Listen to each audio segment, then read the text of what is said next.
এই পৃথিবীতে আসার একটা সিরিয়াল আছে, যাওয়ার কোনো সিরিয়াল নাই।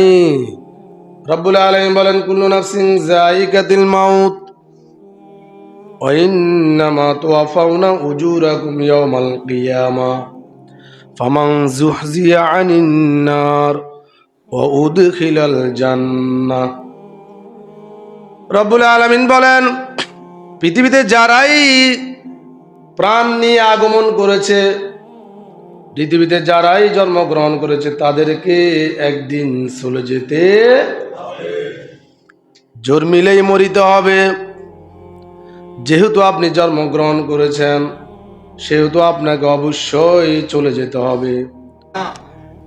যেহেতু নবীরা নাই, সাহাবীরা নাই, তাবিরা নাই, দুনিয়ার কেউ পৃথিবীতে বেঁচে থাকার কোনো সিস্টেম নাই। সুতরাং কখন যুবক চলে যাবে, কখন বৃদ্ধ যাবে, কখন বাচ্চা যাবে, কখন আপনার মা চলে যাবে, আপনার সন্তান চলে যাবে, কোনো গ্যারান্টি কোরআন এবং হাদিসে কোথাও বলা হয় নাই। কোরআনুল কারীমে রব্বুল আলামিন বললেন, তবে তুমি তো চলে যেতেই হবে। যাওয়ার পরে কি হবে সেটা কি তুমি জানো? ফামান যুহজিয়া আনিন নার ওয়া উদখিলাল জান্নাহ। যদি তুমি জাহান্নাম থেকে একটু দূরে থাকতে পারো, জান্নাতের কাছাকাছি যদি তুমি থাকতে পারো, যদি রব্বুল আলামিনের সন্তুষ্টি অর্জন করতে পারো কিয়ামতের ময়দানে, ও উদখিলাল জান্নাহ, যদি জান্নাতে প্রবেশ করতে পারো, তাহলে তোমার জীবনটা সার্থক। সুবহানাল্লাহ বলেন। ফাকাদ ফাজ ওয়াল হায়াতুদ দুনিয়া ইল্লা মাতাউল গুরুর। এই দুনিয়ার জীবনটা খেলতামশা ছাড়া কিছুই নয়। দুনিয়ার জীবনটা হলো খেলতামশা। মালিকের কাছে আপনি মূল্যায়ন যদি পেতে চান, আদালতে আখিরাতে যদি কাঠগড়ায় দাঁড়ানোর যদি চিন্তা আপনার থাকে, তাহলে একমাত্র আমল ছাড়া কোনো বিকল্প কোনো রাস্তা খোলা নাই। ঠিক কিনা? আমল নিয়েই কিন্তু আপনাকে কবরে যাওয়া লাগবে। বুখারী ৬৪০৫ নম্বর হাদিসের মধ্যে আল্লাহর হাবিব বললেন, সুবহানাল্লাহি ওয়া বিহামদিহি। এতটুকু শব্দ যদি আপনি দৈনিক ১০০ বার পড়েন, সুবহানাল্লাহি ওয়া বিহামদিহি, আল্লাহর হাবিব সাল্লাল্লাহু আলাইহি ওয়াসাল্লাম বলেন, যদি আপনি ১০০ বার সুবহানাল্লাহি ওয়া বিহামদি বলতে পারেন, আপনার রব্বুল আলামিন সমস্ত গুনাহগুলি মাফ করে দিবে। সুবহানাল্লাহ বলেন। এজন্য ৫ ওয়াক্ত নামাজের পরে মাসনুন দোয়াগুলো পড়ার দরকার আছে না নাই?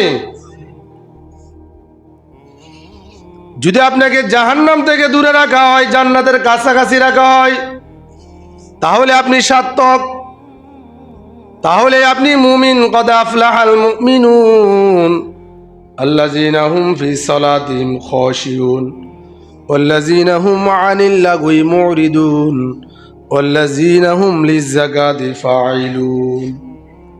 মালিক বলতেছেন, কদ আফলাহাল মুমিনুন, মুমিনেরা এই সফল কাম, ইমানদাররা সফল কাম,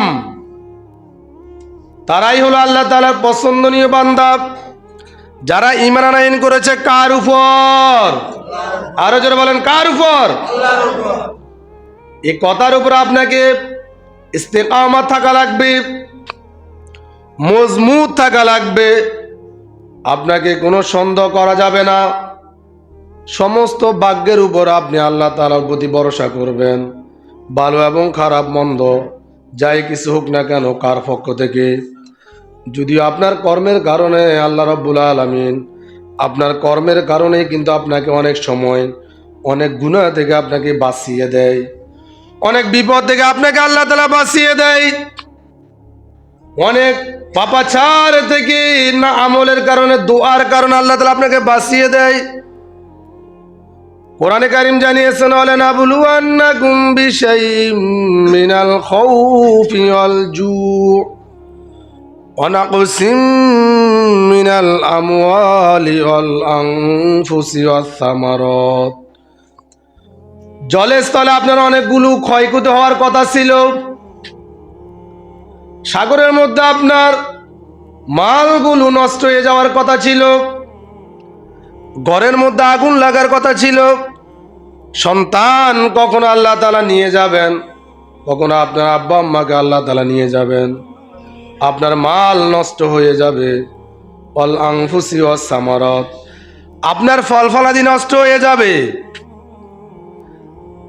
বিভিন্ন বৃষ্টির কারণে আপনার ফল ফলাদি নষ্ট হয়ে যাওয়ার কথা ছিল।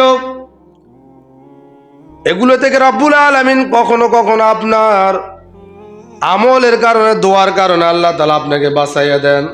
যদি এই কথাগুলো আপনার সংগঠিত হয়ে যায়, বিপদগুলো হয়েও যায়, তাহলে বুঝতে হবে আল্লাহ তাআলা আপনাকে পরীক্ষার মধ্যে ফেলে দিয়েছেন। সুবহানাল্লাহ বলেন।